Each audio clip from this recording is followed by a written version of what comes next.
Baik, bismillahirrahmanirrahim. Assalamualaikum warahmatullahi wabarakatuh. Baik, terima kasih untuk kehadirannya, untuk bisa melihat atau mendengarkan materi yang ingin saya sampaikan. Baik, materi pada hari ini adalah bagaimana merancang strategi sistem informasi. Baik, mengapa strategi itu dibuat ya, perlu dibuat pada waktu kita ingin melakukan merancang suatu sistem informasi. Mengapa perlu strategi? Nah, ini yang pertama karena pada waktu kita merancang suatu sistem informasi ya, karena sumber daya yang dimiliki oleh perusahaan itu sangat terbatas biasanya ya. Ya, sehingga perlu dilakukan strategi pada waktu kita ingin mengembangkan atau merancang suatu sistem informasi. Jadi keberadaan atau sumber daya yang dimiliki oleh perusahaan sangat terbatas sehingga harus digunakan seoptimal mungkin.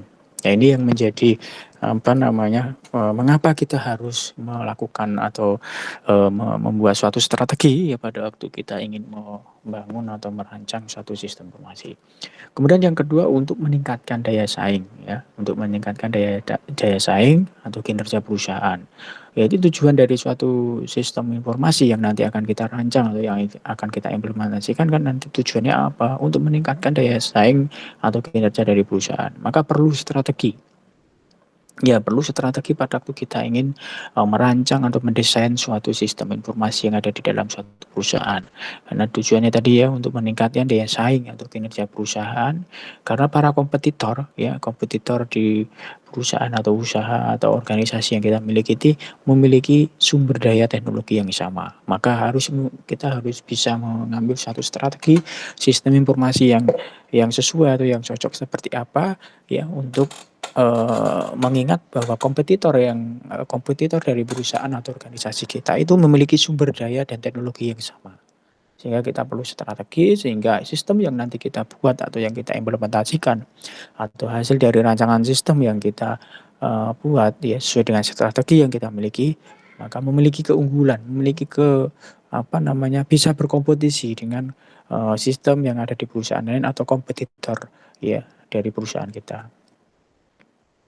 Kemudian yang ketiga untuk memastikan bahwa aset teknologi informasi ya, pada waktu kita mau merancang suatu sistem, maka itu sistem yang akan kita rancang nanti pada waktu diimplementasikan itu akan menjadi suatu aset ya, aset teknologi informasi.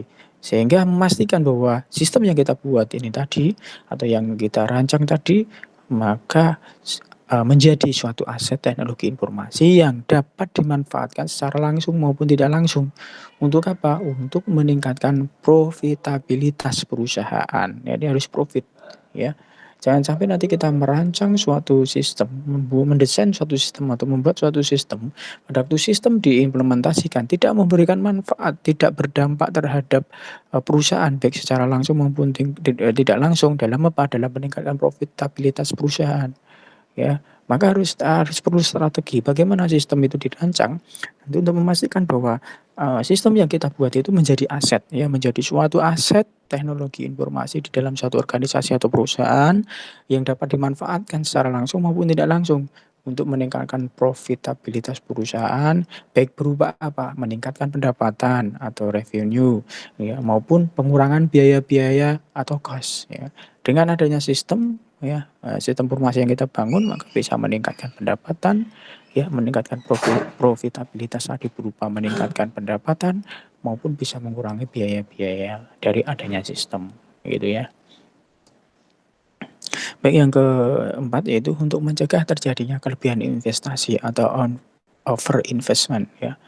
Jadi mencegah, karena jangan sampai nanti kita merancang suatu sistem tanpa strategi, kemudian sistem itu kita buat, kita implementasikan ternyata menjadi apa, over investment ya, investment atau malah terjadi kekurangan investasi atau under investment. Ya, di bidang apa? Di bidang TI mestinya. Nah, itu makanya perlu dibuat strategi ya, perlu strategi pada waktu kita ya ingin membangun atau merancang suatu sistem informasi. Kemudian yang kelima untuk menjamin bahwa TI atau teknologi informasi yang direncanakan dan dikembangkan ini benar-benar menjawab dari kebutuhan perusahaan, kebutuhan bisnis dari perusahaan. Akan apa? Kebutuhan informasi maksudnya. Nah, ini harus benar-benar dipastikan bahwa memang, teknologi yang kita buat, teknologi informasi yang kita rencanakan ya, itu harus benar-benar sesuai ya, kebutuhan bisnis yang ada di perusahaan itu, kebutuhan bisnis akan informasi ya dalam perusahaan itu. Jangan sampai nanti kita membangun, merencanakan suatu, teknologi informasi, sistem informasi dengan memanfaatkan teknologi informasi, tetapi apa yang kita rencanakan atau yang kita kembangkan itu tidak bisa menjawab kebutuhan bisnis dari perusahaan itu, ya. Makanya perlu strategi ya, perlu strategi pada waktu kita ingin merancang suatu sistem informasi. Kemudian output yang diinginkan adalah sebuah strategi yang mencakup 3 hal. Pada waktu kita merancang atau merencanakan suatu sistem informasi, maka output yang diinginkan adalah ada 3 hal pokok ini. Yang pertama sistem informasi. Ya, sistem informasi ini merupakan ya definisi secara jelas ya dan terperinci ya, ya sehubungan dengan jenis-jenis informasi apa saja yang dibutuhkan oleh perusahaan. Jadi berkaitan dengan, informasi apa saja, informasi mengenai keuangan, informasi mengenai SDM, informasi mengenai pemasaran, informasi mengenai produksi, informasi mengenai, apa namanya, kepegawaian tadi ya. Itu semua informasi-informasi ya, itu, yang terperinci ya, itu yang dibutuhkan oleh perusahaan yang berkaitan dengan tadi ya, harus kecepatan proses pengolahan data menjadi informasi ya. Nah, dia harus ada informasi kecepatan pengolahan data ya, data, marketing, data penjualan, nah itu diolah sehingga menjadi suatu informasi. Informasi apa? Informasi, apa namanya, informasi mengenai penjualan, informasi mengenai pemasaran. Nah, kemudian tingkat detail informasi, cara menampilkan informasi, volume dan transaksi informasi, penanggung jawab informasi, dan lain sebagainya. Nah, ini harus bisa menjawab ini. Sistem informasi harus bisa menjawab jenis-jenis informasi yang dibutuhkan oleh perusahaan. Yang dalam hal kaitannya tadi ya, pengolahan kecepatan dalam proses ya, pengolahan data menjadi informasi-informasi yang sesuai yang diinginkan tadi, informasi mengenai penjualan, marketing dan seterusnya, yang dirinci menjadi apa? Nah, tingkatan detail informasinya, cara menampilkan informasi, ya, misalkan cara menampilkan dalam bentuk apa, bisa dalam bentuk grafik, dalam bentuk report biasa misalkan, atau volume dan transaksi informasi, kemudian penanggung jawab, siapa yang bertanggung jawab untuk informasi itu ya bertanggung jawab siapa. Nah, ini semua harus bisa menjawab di sistem informasi. Ya. Kemudian yang kedua TI atau teknologi informasi, jadi 3 hal pokok apa namanya, output yang diinginkan dalam strategi tadi. Hal pokok yang kedua adalah yang pertama sistem informasi, kemudian yang kedua TI-nya atau teknologi informasi. Ya, ini teknologi informasi ini meliputi itu komponen perangkat keras ya, seperti komputer, infrastruktur, alat komunikasi dan lain sebagainya. Dan perangkat lunak seperti aplikasi ya. Nah, kalau perangkat keras kan tadi sudah jelas ya, ada komputer, informasi dan alat komunikasi. Tidak hanya komputer saja tetapi infrastrukturnya agar komputer itu bisa terhubung ke dalam suatu jaringan misalkan. Nah, itu perlu suatu infrastruktur ya, kemudian alat komunikasinya ya, bagaimana cara berkomunikasi dari, komputer yang satu dengan yang lain atau bagian satu dengan yang lain. Kemudian perangkat lunak yang meliputi aplikasi ya, aplikasi yang digunakan untuk apa, penyampaian informasi tadi misalkan atau sistem informasi atau aplikasi yang lain, aplikasi database misalkan, OS sistem operasi ya, itu harus harus, apa namanya, ini menjadi pokok dari, input ya tadi ya, dari 3 hal pokok ya dalam input output yang diinginkan dalam sebuah strategi informasi tadi. Ya, ini yang harus tersedia ya untuk menghasilkan suatu sistem informasi yang telah didefinisikan. Kalau kita membangun suatu sistem informasi tanpa ada TI, ya percuma ya. Paham ya? Jadi kalau kita membangun satu sistem informasi, kemudian tanpa didukung oleh teknologi informasi yang meliputi komponen perangkat keras dan perangkat lunak, ya sistem informasi tidak akan jalan. Sistem informasi dibangun dengan yang desain dan direncanakan sebagus apapun kalau tanpa didukung oleh TI, ya keberadaan perangkat keras, komputer, infrastruktur, jaringan telekomunikasi misalkan, atau perangkat lunaknya ya, OS-nya, database-nya, itu maka ya tidak akan bisa berjalan. Jadi harus disedia agar menghasilkan suatu informasi yang telah diinginkan atau didefinisikan sebelumnya. Kemudian yang ketiga manajemen informasi. Setelah tadi sistem informasi kemudian TI, maka yang ketiga adalah manajemen. Ini manajemen informasi ini menyangkut, perangkat brainware-nya ya. Kalau tadi ada software, sistem informasinya, kemudian ada TI-nya, perangkat kerasnya ya, perangkat keras dan perangkat lunaknya tadi. Kemudian kalau tidak ada apa namanya, tidak ada SDM-nya atau sumber daya manusianya, atau yang melakukan manajemen informasi, ini tidak akan jalan. Maka manajemen informasi ini menyangkut perangkat manusia atau brainware ya, yang akan mengimplementasikan sebuah sistem informasi yang dibangun dan mengembangkan teknologi informasi sejalan dengan perkembangan atau sesuai dengan perusahaan, perkembangan dari perusahaan itu yang akan datang. Nah, ini manajemen perlu. Jadi ketiga hal pokok, output pokok itu yang menjadi penting pada waktu kita mau merancang mengembangkan suatu sistem informasi. Itu sistem informasinya ya, kaitannya dengan informasi-informasi yang berkaitan dengan kebutuhan perusahaan ya. Kemudian teknologi informasinya ya, berkaitan dengan perangkat keras dan perangkat lunaknya, kemudian manajemen informasinya berkaitan dengan pengguna atau brainware-nya. Baik, selanjutnya langkah awal dalam menyusun IT strategi atau strategi teknologi informasi atau strategi sistem perencanaan strategi sistem informasi. Yang pertama ada bisnis strategi, yang kedua bisnis trend, kemudian competitor analysis, kemudian IT trend dan existing IT. Kita lihat satu persatu. Yang pertama adalah bisnis strategi. Bisnis strategi ini merupakan dokumen yang harus dijadikan sebagai landasan ya, berpijak, landasan utama pada waktu kita membangun suatu strategi TI ya. Karena apa? Karena dalam dokumen bisnis strategi ini disebutkan di sini ada visi dan misi perusahaan. Jadi harus jelas apa sebenarnya visi misi perusahaan itu sebelum kita merancang suatu strategi TI ya. Ini atau sebelum kita merencanakan suatu sistem informasi, maka harus jelas dulu visi dan misi perusahaan itu apa, target kinerja dari masing-masing fungsi pada struktur organisasi itu apa. Ini sebagai langkah awal ya, sebelum nanti kita membuat suatu blueprint pada pengembangan atau merencanakan suatu sistem informasi. Ini satu bisnis strategi. Ya, ini kira-kira ya, ini analisis proses, ini ada input ya, ada corporate story, business plan, ada existing information technology, kemudian constraint and opportunities, kemudian strength and weakness. Ini adalah input ya, internal ya, ini internalnya. Kemudian eksternalnya ada industry trend information technology development, competitor analysis, kemudian benchmarking best practice ya. Kemudian dari input ini kemudian di analysis proses di sini ya, menggunakan network ya, partners ya. Nah, ini di dalamnya ini nanti kita lihat ya satu-satu. Kemudian ini berupa apa? Dari input ini dianalisis proses nanti akan menghasilkan suatu blueprint dalam suatu pengembangan sistem informasi atau merencanakan suatu sistem informasi. Di sini ada 3 domain, ada strategy planning ya. 3 domain ada information system requirement, ada information technology supply, ada information management strategy. Ya, ini bisa ya.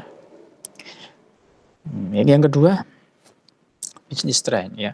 Segala hal yang berhubungan dengan kecenderungan ya, pola-pola bisnis yang akan terjadi di masa datang, maka hubungan dengan sebuah industri tertentu. Misalkan ada contoh ya, contoh dalam suatu industri keuangan seperti bank atau asuransi atau sekuritas, ini ada kecenderungan bahwa di masa depan ya, ketiga entiti bisnis yang biasa terpisah ini akan bergabung menjadi sebuah perusahaan keuangan multifungsi. Ya, seperti ini kan sudah AA dengan ya, bank, asuransi, sekuritas itu sudah menjadi satu. Ya, bank sudah ada, sudah melayani juga asuransi ya, atau sekuritas. Ya, ini sudah ada ya, ini harus ada kecenderungan bahwa nanti di masa depan ketiga ini akan yang biasa terpisah ini sudah bergabung menjadi satu perusahaan, dan ini menyatakan saat ini sudah mulai kan menjadi multifungsi di mana produk-produk jasa pelayanan yang diberikan sudah dapat beragam ya. Bank sudah menjadi ada asuransi juga yang memberikan asuransi dan sekuritas dan sebagainya. Kemudian yang ketiga kompetitor analysis. Ini analisis merupakan suatu aktivitas yang harus dilakukan ya, mengingat bahwa pada dasarnya strategi atau perencanaan strategi ini atau merencanakan suatu sistem informasi itu dibuat karena adanya pesaing ya.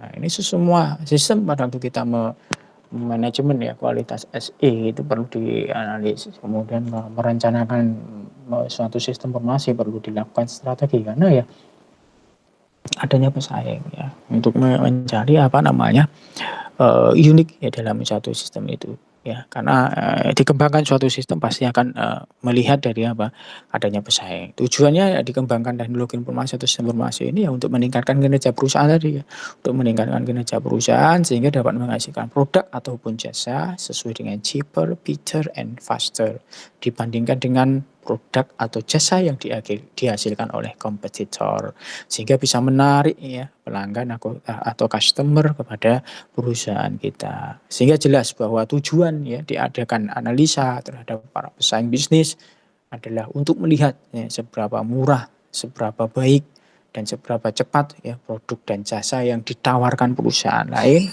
sehingga hal tersebut dapat menjadi patokan ya target bagi perusahaan kita. Ya, tujuan dipelajari dari IT trend.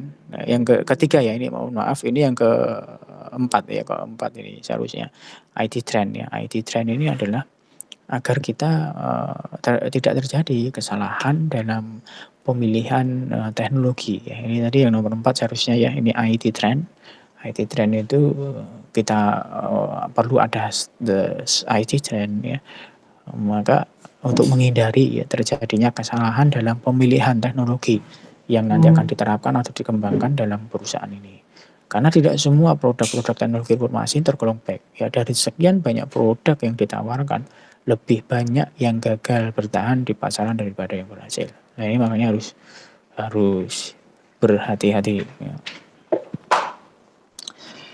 Itu oke, kita lanjutkan yang kelima ini seharusnya. Ini adalah exiting IT. Alasan utama adalah karena pada hakikatnya pengembangan teknologi informasi di masa yang datang itu dibangun di atas infrastruktur yang dimiliki saat ini atau baseline. Jadi pada waktu kita mengembangkan suatu IT atau mengembangkan suatu teknologi informasi maka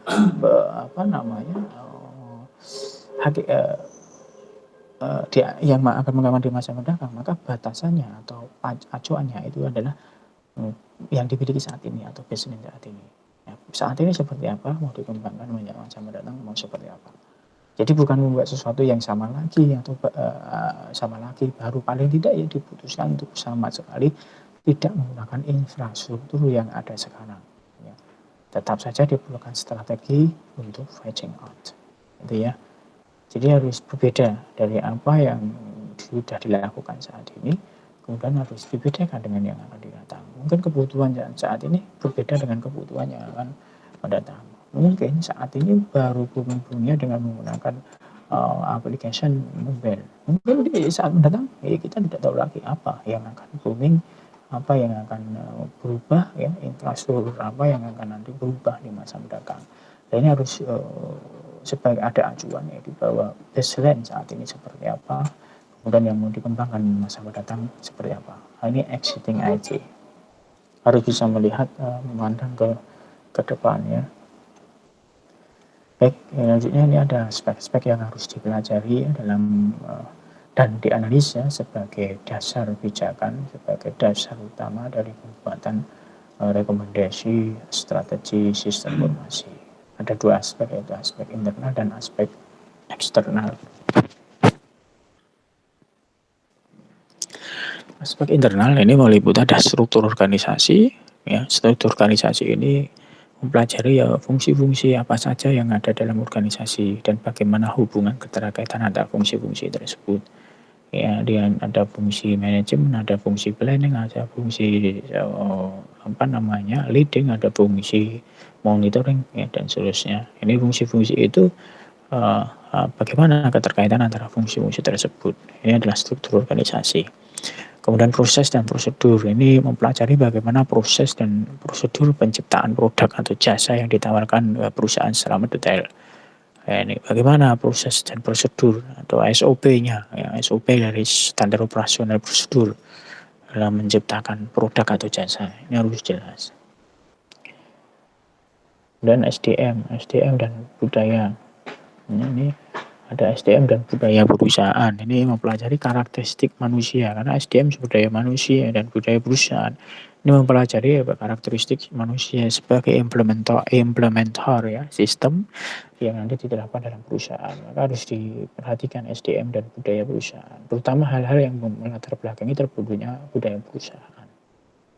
Kemudian sumber daya dan infrastruktur perusahaan ini mempelajari yaitu mengenai sumber-sumber daya yang dimiliki oleh perusahaan. Seperti tadi ya, aset, ya, keuangan, manusianya, isu informasinya, waktu dan lain sebagainya. Ini menjadi satu sumber daya dan infrastruktur perusahaan. Ini adalah aspek internal yang perlu dipelajari dan dianalisis sebagai patokan atau pijakan dalam membuat rekomendasi strategi sistem informasi. Di aspek internal ini sangat penting karena ini berpijak pada keberadaan dari perusahaan atau organisasi kita. Maka kita harus pelajari analisa struktur organisasi dari perusahaan itu seperti apa. Fungsi-fungsi manajemennya, fungsi-fungsi dalam suatu organisasi itu bagaimana, serta hubungan-hubungan antara bagian antara dalam suatu organisasi itu seperti apa. Nah, ini kan harus tahu pada waktu kita mengembangkan suatu sistem ya. Karena kalau tidak tahu hubungan terkaitan antara bagian satu dengan yang lain atau hubungan antara hubungan dalam organisasi itu keterkaitan antara fungsi satu dengan yang lain, maka ya susah dalam membangun satu sistem. Karena mungkin sistem nanti akan terintegrasi satu dengan yang lain atau fungsi-fungsi yang satu dengan fungsi yang lain. Maka kita harus analisa dan kita pelajari struktur organisasinya. Kemudian proses dan prosedur. Maka harus kita tahu juga SOP-nya. Pada waktu kita mengembangkan suatu sistem informasi, kita harus tahu SOP atau standar operasional prosedurnya bagaimana. Ya, harus tahu. Misalkan tadi sistem produksi, bagaimana produksi itu dibuat, SOP-nya bagaimana, mulai dari mana sampai prosesnya bagaimana, inputnya bagaimana dan seterusnya. Itu ada SOP-nya. Maka sistem harus pada waktu kita mengembangkan merencanakan suatu sistem, ya maka harus tahu SOP-nya atau proses dan prosedur dari sistem yang akan kita buat tersebut. Yang SDM dan budaya perusahaan, maka harus dipelajari ya SDM yang nanti akan menggunakan aplikasi ini seperti apa, SDM-nya kayak apa ya, kaitannya dengan interaksi manusia dan komputernya, IMK-nya, tampilan interface-nya, misalnya kita sesuaikan dengan SDM-nya siapa, atau tampilan user friendly ya, biar pada waktu nanti aplikasi itu dibuat dengan user friendly ya.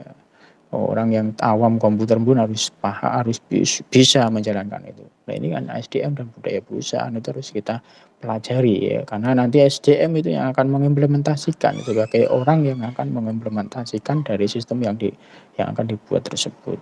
Kemudian sumber daya dan infrastruktur perusahaan juga diperhatikan. Kaitannya dengan apa ya? Yang sumber-sumber daya yang dimiliki oleh perusahaan seperti aset, keuangan, informasi, manusia, dan waktu itu harus kita pelajari. Kemudian yang selanjutnya aspek eksternal. Kalau tadi internal, ini ada aspek eksternal. Nah, aspek eksternal ini ada dua faktor yang harus dipelajari, yaitu produk dan jasa atau pelayanan, dan pasar dan pelanggan. Produk dan jasa atau pelayanan ini merupakan alasan mengapa sebuah perusahaan didirikan. Karena dari penjualan produk ya, ataupun jasa, inilah pendapatan diperoleh dan mendapatkan profit atau keuntungan. Pada dasarnya perusahaan itu kan ada perusahaan jasa atau perusahaan menjual produk. Ini kan kalau dia menjual, yang dijual itu produk ataupun yang dijual itu jasa. Nah, kan ada perusahaan jasa dan perusahaan non jasa ya, atau produk. Nah, makanya produk dan jasa ini atau pelayanan ini merupakan alasan mengapa sebuah perusahaan itu didirikan kan. Anda mendirikan perusahaan mau apa? Oh, mau jual apa? Produk. Oh, mau jual apa? Jual jasa. Ya, jasa atau pelayanan. Nah, ini harus diperhatikan karena produk dan jasa inilah yang nanti akan menjadi sumber penghasilan atau sumber pendapatan atau sumber profit atau keuntungan bagi perusahaan atau organisasi tersebut. Ya, ini yang harus hati-hati. Kemudian pasar dan pelanggan. Ya, ini yang merupakan satu kumpulan dari para calon pembeli ya, calon pembeli produk ataupun jasa yang kita tawarkan. Ya, maka ini dua faktor penting ya, eksternal ini yang harus kita pelajari.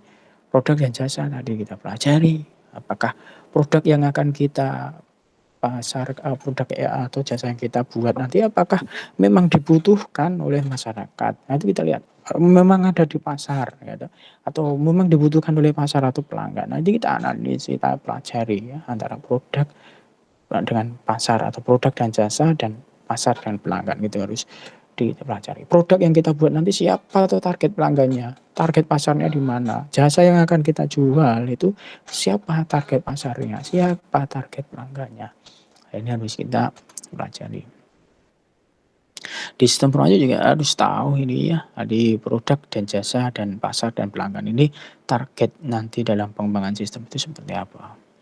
Baik itu mungkin sekarang ini tugas silahkan Anda, kerjakan yang nomor satu dikerjakan hari ini dan dikumpulkan, kemudian yang kedua, nomor 2 itu silahkan Anda cari, buat suatu presentasi nanti untuk dipresentasikan minggu depan, temanya adalah itu karakteristik informasi, silahkan dibuat.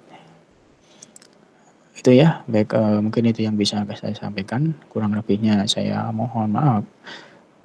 Saya akhiri, sebelum diakhiri setelah nonton ini mohon di-like dan di-komen serta di-subscribe. Oke, terima kasih. Assalamualaikum warahmatullahi wabarakatuh.